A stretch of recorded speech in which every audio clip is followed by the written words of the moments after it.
Hello students, welcome to this interview Yes, session. sir. In this video, we will discuss with Ghanshyam Goraji, who got selected in Yes, sir. IBPS AFO recently. So first of all, we would like to congratulate you and your family for this great moment. Thank you sir. आप अपना परिचय दें Ghanshyam ji. Sir मेरा नाम घनश्याम है। मैं sir Rajasthan के गांव 15 जिला श्रीगंगानगर का रहने वाला हूं सर।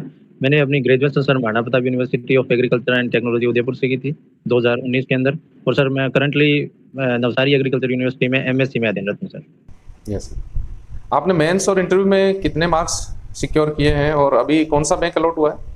सर मैंने मेंस के अंदर सर 83.80 मार्क्स ऑब्टेन किए हैं, मेंस और इंटरव्यू दोनों में सर। और मुझे केनरा बैंक अलॉट हुआ है सर। आपने पीजी कर ली या अभी? नहीं सर, अभी कोर्स वर्क चल रहा है। कोर्स वर्क कंप्लीट हो गया सर, थीसिस का काम चल रहा है sir. So you are pursuing your PG course also? Yes sir, yes sir. Last semester sir. Yes sir. तो यूजी के बाद आपने कोई जॉब वगैरह किया या केवल प्रिपरेशन करते थे?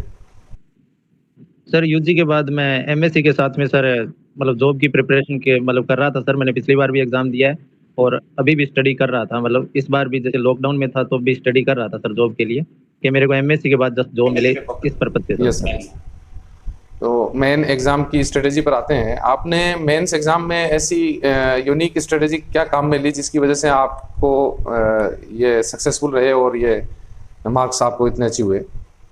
सर मेन एग्जाम में मेरी मेन स्ट्रेटेजी ये रही कि सर कंटेंट पढ़ना है, वो मतलब 100% के साथ एक्यूरेसी के साथ पढ़ना है। और कंटेंट कम होता है, मतलब अपने थोड़ा पढ़ रहे हैं पर वो एक्यूरेसी के साथ पढ़ रहे हैं और उसमें अपने डाउट नहीं होना चाहिए। जैसे मेरे को एक दो सब्जेक्ट थे, जैसे सर फिशरीज और इंजीनियरिंग, जिसके बारे में इतना कंटेंट याद भी नहीं रहता।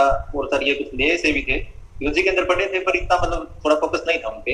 तो उसके अंदर सर मतलब उसको मैंने उसमें इंपॉर्टेंट चीजें उठाई। और जो नॉर्मली मेन सब्जेक्ट जो पिछले एग्जाम को मैंने एनालिसिस किया तो मेनली कहाँ से ज्यादा क्वेश्चन पुट कर रहे हैं, क्योंकि सर सिलेबस एक समंदर की तरह है, उसके अंदर बहुत सारी चीजें आती है और मेनली अपने को सिर्फ उनमें से इंपॉर्टेंट बूंदे उठानी है जो अपने को काम में लेनी है। तो मैंने सर एक या दो बुक और ये जो नोट्स थे उससे मैंने सर स्टार्ट किया और रेगुलर एक रूटीन के साथ रिवीजन पे ज्यादा फोकस किया। मतलब जो पढ़ लिया उसका रिवीजन अच्छे से कंप्लीट अपना चलता है। उसके बाद सर मेरा लास्ट मंथ मेरी जो मेन के लिए मेन स्ट्रेटेजी रही उसमें सर मैंने मैक्सिमम मॉक टेस्ट दिया सर, जिसके अंदर सर कम से कम मैंने जितने भी मतलब रिलेटेड मॉक टेस्ट मेरे को मिले मैंने सभी मॉक टेस्ट अटेम्प्ट किए और सेम एग्जाम में मेरे को मतलब वही क्वेश्चन फेस हुए। यस। एंड इस प्रिपरेशन जर्नी में आपको कोई चैलेंजेस फेस हुए हों या कुछ डिफिकल्टीज आपने फेस की हो?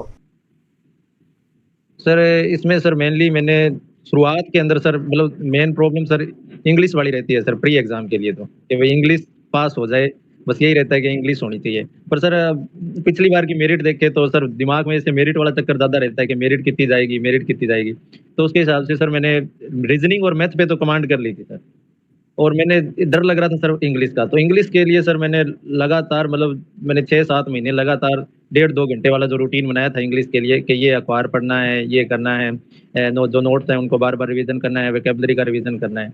वो सर मेरे मतलब साथ दिया उसने मेरे को और इंग्लिश का डर था वो मेरा कंप्लीट हुआ था। वो चैलेंज था मेनली सर, जनरल एग्रीकल्चर या वो डर नहीं था सर। Yes yes. मतलब तो एग्रीकल्चर प्री एग्जाम से जो आने वाले जूनियर स्टूडेंट्स हैं जो फर्स्ट टाइम एग्जाम की तैयारी करेंगे उनके लिए आप क्या सजेशंस देंगे या क्या उनके लिए गाइडलाइंस देना चाहेंगे?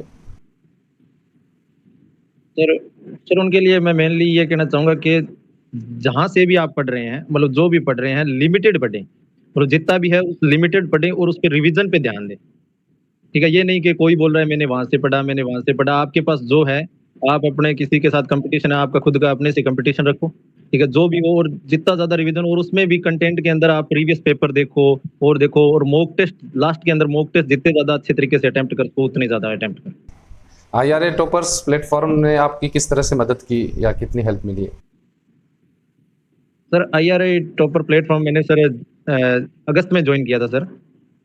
तो उसने सर मैंने उस टाइम ऐसे था सर कि लॉकडाउन मतलब कि 1 महीने चले 2 महीने चले, 1 महीने चले 2 महीने। और मेरे ऐसे था कि सर अगर मैं कॉलेज में चला गया तो मेरे से स्टडी नहीं हो पाएगी मतलब एक जॉब के लिए। तो मैंने सर कईयों से पूछा कि भाई कौन सा अच्छा है, कौन सा अच्छा है। ठीक है, तो मैक्सिमम लोगों की अलग अलग राय आई कि जिन्होंने जहाँ से पढ़ा हुआ था वो बता रहे थे। ठीक है, पर मेरे को IRA टॉपर है इसलिए मैंने परचेज किया क्योंकि सर बिल्कुल कम प्राइस में सर 199 बहुत कम प्राइस है। और उसके अंतर्गत सर आपको एकदम प्योर कंटेंट मिल रहा है, मतलब लिमिटेड, मतलब पूरी क्वालिटी के साथ मिल रहा है। और वो भी सर ऐसे है कि जिसके अंतर्गत आपको, जैसे कई मैंने कंटेंट के बारे में पूछा तो बोल रहे थे कि एग्रोनॉमी में 30 पीडीएफ है, ठीक है, कुछ बोल रहे हैं एग्रोनॉमी में 35 पीडीएफ है कईयों के कंटेंट, पर सर इसके अंदर एग्रोनॉमी की मुझे 6 या 7 पीडीएफ मिली। मतलब आपको सारा कंटेंट मिल जाएगा, पर और ऐसे नहीं कि आप हर कोई चीज पढ़े, जो जो मतलब क्रीम है वो अपने आपको वो ऊपर ऊपर इन्होंने दे रखी है वो। हाँ हाँ, वो आप उसको आप बस रिपीटिशन में चलने दो। और करंट की भी इन्होंने सर ये व्यवस्था करी कि मतलब जो टॉपिक इंपॉर्टेंट है, मतलब जिससे क्वेश्चन उठ के आते हैं, वो इन्होंने टेबल के रूप में और बिल्कुल सेट तरीके से दे दी। तो मेरे को तो उस टाइम मेरे जो एक दो फ्रेंड थे वो प्रिपरेशन कर रहे थे, तो मैं सभी को ये बोला था, मैंने कहा अगर टाइम नहीं है और तुमको पढ़ना है, मतलब इफेक्टिव पढ़ना है, तो आप IRI टॉपर वाला परचेज कर लो।